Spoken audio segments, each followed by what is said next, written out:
Hello बच्चों, this is Mayank, your quant educator. आप सभी का तहे दिल से स्वागत करता हूं बैंकिंग वाला पर। बच्चों, आज का टॉपिक हमारे लिए बहुत इंपॉर्टेंट है। जितने भी स्टूडेंट अपकमिंग एग्जाम की तैयारी कर रहे हैं उनके लिए बहुत इंपॉर्टेंट है। क्यों? क्योंकि आप थंबनेल से ही समझ सकते हो मैंने क्या यहाँ पर टॉपिक लिया है आपके लिए। बहुत इंपॉर्टेंट है वो कि जो आपके बैंकिंग एग्जाम्स हैं अपकमिंग, उसका जो है प्रैक्टिस करने का बिल्कुल सटीक तरीका होगा। क्या? जो आपको कोई नहीं बताएगा जल्दी, वो मैं आज आपके सामने रिवील करने वाला हूं। ठीक है? और हाँ, बिल्कुल सेल्फ स्टडी को भी चाहिए क्या? फुल इज्जत। तो चलिए इस टॉपिक पर पूरी तरह से डिटेल में हम लोग बात करने वाले हैं। तो बच्चों, सबसे पहले अगर आपको मैथ्स की पीडीएफ चाहिए तो आप मेरे टेलीग्राम पर जुड़ जाइए, maths by Mayank sir banking वाला। ठीक है? साथ ही साथ अगर हम डिटेल में जानकारी लें कि हम क्या पढ़ने वाले हैं, किस एग्जाम के लिए प्रिपरेशन कर रहे हैं, तो अपकमिंग एग्जाम्स आपके सामने ये लिखे हुए हैं। कौन सा सबसे पहला एग्जाम है आपका? आरआरबी क्लर्क एंड पीओ हो गया आपका।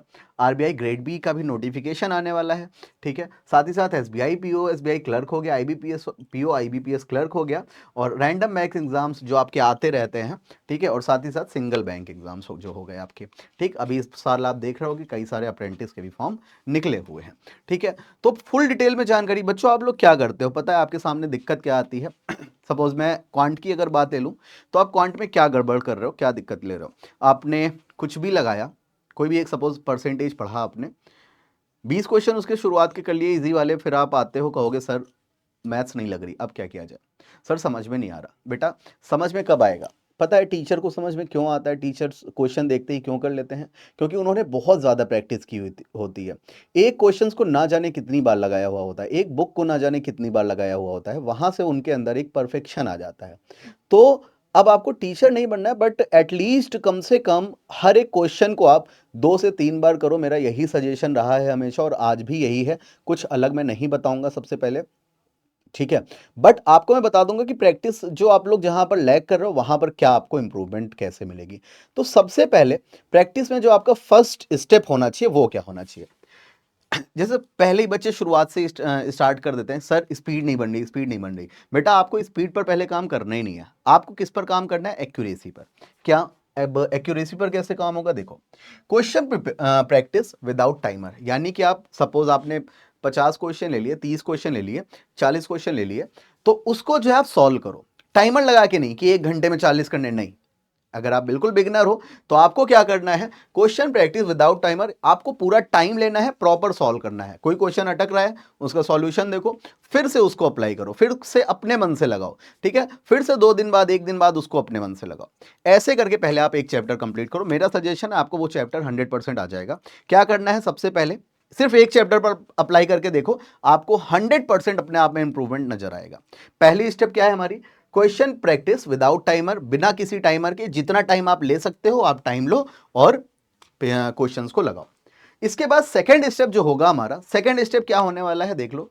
Question practice with timer. अब आपने सपोज एक बार क्वेश्चंस लगा लिए, ठीक है? सपोज किन्हीं चैप्टर के परसेंटेज के 50 क्वेश्चंस की मैं बात कर रहा हूं। पहले उन 50 क्वेश्चन में आपको, जब पहले दिन लगाया तो आपको सपोज 4 घंटे लग गए। ठीक है?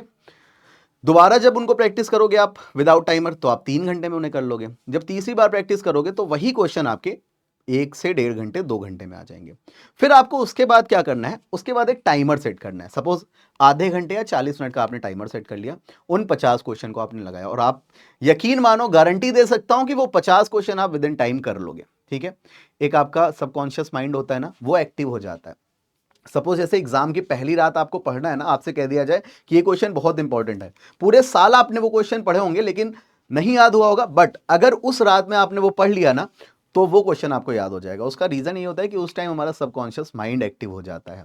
ठीक है? तो हमें उसी पर काम करना है। ठीक है? पहली स्टेप आपको क्या करनी है? विदाउट टाइमर क्वेश्चन सॉल्व करने हैं। दूसरी स्टेप आपको क्या करनी है? विद टाइमर आपको क्वेश्चन सॉल्व करने हैं। ठीक है? सेम क्वेश्चन और सेम चैप्टर की मैं बात बता रहा हूं। ये नहीं कि आज किसी और का किया फिर आप टाइमर लगा के कोई और चैप्टर कर रहे हो, नहीं। कुछ नहीं होगा, कुछ भी नहीं हो सकता। ठीक है? आपको उन्हीं क्वेश्चंस की मैं बात कर रहा हूं, अभी एक चैप्टर की पर्टिकुलर। आगे अगर मैं बात करूं, अब क्या करना है आपको? Club a set of questions and solve with timer. अब आपको क्या करना है? ऐसे ही करके जब आप 2-3 चैप्टर लगा लोगे, 3-4 चैप्टर लगा लोगे, तो आप क्या करोगे? उन सारे चैप्टर्स में से 10-10 क्वेश्चन, 20-20 क्वेश्चन आप कलेक्ट करो और उनको लगाओ। उससे क्या होगा, हमारी जो ग्रेस्प करने की पावर है वो बढ़ेगी। मतलब क्वेश्चन रैंडम, सपोज आपका पहला क्वेश्चन टाइम एंड वर्क का आया, दूसरा क्वेश्चन आपका टाइम स्पीड एंड डिस्टेंस का आया, ठीक है, फिर आपने लगाया सपोज प्रॉफिट एंड लॉस का क्वेश्चन आ गया, फिर परसेंटेज आ गया, क्वाड्रेटिक इक्वेशन आ गई, नंबर सिस्टम आ गया, नंबर सीरीज का क्वेश्चन आ गया, ठीक है। तो आपका माइंड उसी अकॉर्डिंग सेट होने लगेगा कि भाई अब कुछ भी आ सकता है, हमें नहीं पता अब कुछ भी आ सकता है, ठीक है ना। तो आप कोई भी मॉक पेपर लगा लो, ठीक है, मतलब उसे क्या करो, मिक्स करके लगाओ। जो जो चैप्टर आप लगा चुके हो उनकी बात मैं कर रहा हूं, ठीक है, अदर कुछ नहीं। पता चला जो नहीं पढ़ा है कभी उनको भी क्लब कर लो, नहीं, आपको जो है जो आप पढ़ चुके हो पहली और सेकंड स्टेप को जिन चैप्टर्स में आपने फॉलो किया है उन चैप्टर्स के साथ ही थर्ड स्टेज आपको करनी है। उसके बाद हमारा फोर्थ नंबर आता है क्या, सेक्शनल मॉक टेस्ट।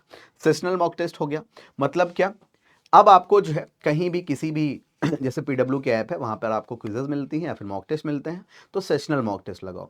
जैसे आप कोई भी एक मैथ पकड़ लो, है ना, अब सब कुछ आपने कर लिया, सारे चैप्टर एक एक दो दो बार कर लिया आपने, अब आप क्या करोगे, सेक्शनल मॉक टेस्ट लगाओगे।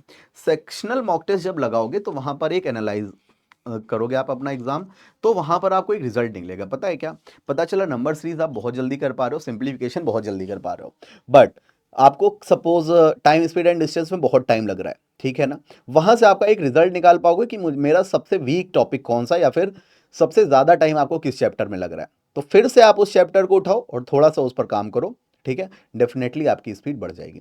यहां तक की अगर कहानी हो गई तो आप यकीन मानो विद इन टाइम, अगर मैं आरआरबी आने वाले एग्जाम्स की बात करूं तो 40 क्वेश्चन आप 25 से 26 मिनट में लगाने में कैपेबल हो जाओगे, इतने तक, ठीक है। फिर उसके बाद लास्ट हमारा आता है जो कि मोस्ट इंपॉर्टेंट है, ये देखो, फुल मॉक टेस्ट लगानी है, फुल लेंथ मॉक टेस्ट, ठीक है। सब कुछ आपने, ये सिर्फ मैं मैथ की बात नहीं कर रहा था, अभी तक मैं मैथ पढ़ाता हूं तो टॉपिक्स मैथ के ले रहा था, बट आपको ऐसा सारे चैप्टर्स में करना है, सारे सब्जेक्ट्स में करना है। जस्ट लाइक नाउन के एरर्स आपने कर ली, ईडियम्स आपने कर लिए, इंग्लिश में बात करें, रीजनिंग में बात करें तो पजल्स के साथ आपने खेल लिया, ठीक है ना, और आपके सिलॉक के साथ आपने खेल लिया, सारे चैप्टर्स में आप इसी तरह करोगे। मैथ्स में थोड़ा सा ज्यादा टाइम टेकिंग हो जाता है, आपको पता है प्रैक्टिस करने में, ठीक है। उसके बाद आप क्या करोगे, इतनी सहारी कहानी करने के बाद आप क्या लगाओगे बेटा, फुल लेंथ मॉक टेस्ट। और जब फुल लेंथ मॉक टेस्ट आप जब लगा रहे होगे, इतनी ये 4 स्टेप मेरी फॉलो करने के बाद जब ये 5वें स्टेप पर पहुंचोगे, तो दोस्त यकीन करो 1 महीने के अंदर आपके नंबर जो है कम से कम 20 नंबर आपके एग्जाम में बढ़ चुके होंगे, ठीक है। जो लोग अभी डर रहे थे ना पहले स्टेप शुरू करने से पहले कि सर मेरा सिलेक्शन कैसे होगा, और अगर उन्होंने ये 5 स्टेप फॉलो कर ली मेरे दोस्त, तो 100-200% उनका सिलेक्शन हो जाएगा। ये मैं बोल रहा हूं, आप इसको चाहे रिकॉर्ड करके रख लो, ठीक है। 100-200% आप फिर यही कहोगे, ये 5 स्टेप पूरी प्रॉपर एक कंसिस्टेंसी से एक डिसिप्लिन मैनर में फॉलो करने के बाद, कि सर आपने बताया था, आपने कहा था, मैंने किया और मैं आज सिलेक्ट हो गया हूं, ठीक है, मेरे नंबर इंप्रूव हो गए हैं, ठीक है। और यकीन मानो दोस्त 100% सिलेक्शन होकर रहेगा अगर आप ये 5 स्टेप फॉलो कर लेते हो, ठीक है। साथ ही साथ अगर हम बात करें, आप बैंक महापैक में एनरोल कर सकते हो, ठीक है, जिसमें आपको सारे बैचेस, अब आपको भाई प्रैक्टिस के लिए चाहिए भी ना कुछ मैटर, तो यहां पर आपके 18+ एग्जाम कवर्ड होते हैं, 100+ लाइव बैचेस हैं आपके पास बैंकिंग और इंश्योरेंस के मिलाकर, साथ ही साथ 2000+ लाइव बैचेस हैं आपके, ठीक, लाइव क्लासेस हैं सॉरी, और आपके 2000+, इन्हीं की मैं बात कर रहा था, सेक्शनल मॉक टेस्ट जो हम लगाते हैं, ठीक है। और 24/7 आप डाउट अवेल कर सकते हो यहाँ से, ठीक है। 1 ईयर का सब्सक्रिप्शन आप कर सकते हो बेटा 2799, और 2 ईयर का सब्सक्रिप्शन आप ले सकते हो 3999। अब बात आती है कि सर बुक्स कौन सी लें, तो बुक्स के लिए भी पीडब्ल्यू आपके लिए लेकर आया है, पीडब्ल्यू बैंकिंग वाला बेस्ट बुक है एवर। यकीन मानो किसी भी फ्रेंड्स के पास होगी उससे एक बार सजेशन ले लेना, द बेस्ट बुक है अभी तक की बैंक की, ठीक है, हाहाकार मचा दिया है इसने, ठीक है। तो क्या है इसमें, आप क्या क्या इसके की पॉइंट्स हैं, तो इसमें आपको डिटेल थ्योरी भी मिलती है, सॉल्व एग्जांपल्स मिलते हैं, प्रॉपर प्रॉपर मतलब हर एक क्वेश्चन का जो शॉर्टेस्ट वे है उससे क्वेश्चन सॉल्व किया गया है, ठीक है। प्रॉब्लम सॉल्विंग टेक्निक्स हैं इसमें जिसकी मैं बात कर रहा था, साथ ही साथ टॉपिक वाइज एक्सरसाइजेस भी हैं, ठीक है, और प्रीवियस ईयर क्वेश्चंस, और आपकी 6 बुक्स का सेट है, और जो कि आप सिर्फ अवेल कर सकते हो 1299 में, लगभग आपका 215-220 रुपए का एक सेट पड़ा, ठीक है। तो आई होप बच्चों आपको ये बात बहुत अच्छे से समझ में आ गई होगी। और मेरी क्लासेस जो होती हैं वो होती हैं सुबह सुबह 9 बजे, और शाम को अपनी कैलकुलेशन स्पीड तेज करने के लिए मेरे साथ जुड़े 5 बजे, ठीक है। आई होप आपको चीजें समझ में आ गई होंगी। तो आज के लिए इतना ही रखते हैं, और ऐसी ही सारी जानकारी मैं आपके लिए लेकर आता रहूंगा। जुड़े रहें मेरे साथ बैंकिंग वाला पर और फॉलो करें मेरे टेलीग्राम ग्रुप को maths by Mayank sir banking वाला। थैंक यू सो मच, मिलते हैं नेक्स्ट क्लास में, तब तक के लिए धन्यवाद। जय हिंद, भारत माता की जय। Thank you class, have a good day.